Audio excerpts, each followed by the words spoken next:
돌, 칼, 활, 총, 대포, 미사일. 인류의 역사는 수많은 전쟁을 치르면서 엄청난 발전을 해왔죠. 무기들의 엄청난 발전력에 따라 강대국과 약소국으로 나눠지고 현재까지 수많은 폭탄들이 여기저기서 터지고 있죠. 하지만 이러한 강력한 폭탄들도 이 초강력한 폭탄에 비하면 예송이 수준이죠. 전쟁이 끝날 기미가 안 보이던 2차 세계대전 당시 아인슈타인이 미국의 루즈벨트 대통령에게 한 통의 편지를 보냅니다.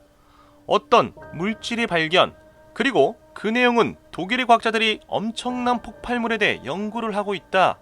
미국이 앞서 그 개발에 성공해야 한다라는 내용.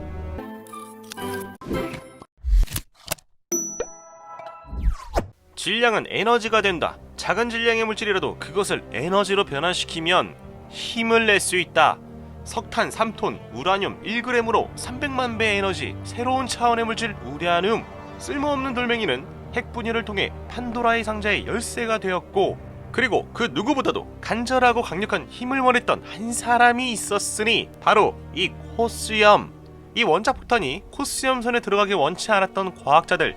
그렇게 미국에서 맨해튼 프로젝트가 시작되고 1945년 7월 16일 핵실험에 성공하게 됩니다. 이미 항복 상태인 독일 대신 유일한 교전국 일본에 최초의 원자폭탄 히로시마와 두 번째 나가사키에 투하를 했는데 그 위력은 그냥 15졌죠. 이 원폭의 위력은 폭발과 방사선으로 인해 수많은 사람들이 사망하게 되고 어마어마한 면적이 쑥대밭이 되고 결국 항복을 했었는데, 미국은 원폭 투하가 일본과의 전쟁의 끝을 위한 목적인 동시에 소련에 대한 대량 살상 무기의 위력을 보여주기 위한 목적도 있었는데, 때문에 결국 미소의 냉전이 돌입하게 되고 원폭의 위력을 지켜볼 수 없는 소련도 원폭 개발에 적극적으로 나서면서 결국 소련에서 사상 초강력한 무기 원폭과 비교할 수 없는 수소폭탄을 개발해버립니다. 일명 차르 봄바.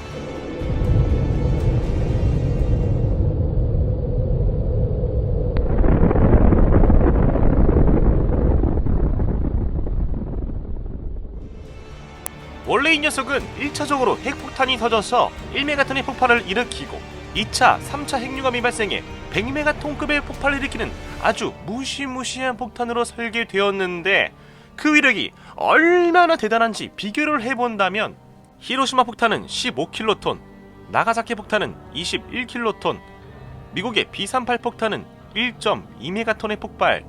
여기서 어느 정도 규모를 이해하려면 15킬로톤의 히로시마 폭발이 80배 터져야 B38이랑 거의 맞먹는 수준이 되는데, 이 스케일에서 보여지는 건 폭탄이 생성한 버섯구름의 크기이며, 스케일을 더 추가하기 위해 최고봉 에베레스트와 비행기의 평균 운행 높이를 보면 어느 정도 가늠할 수 있죠. 그리고 미국의 가장 큰 핵무기 캐슬 브라보 15메가톤의 폭발, 히로시마의 무려 1000배.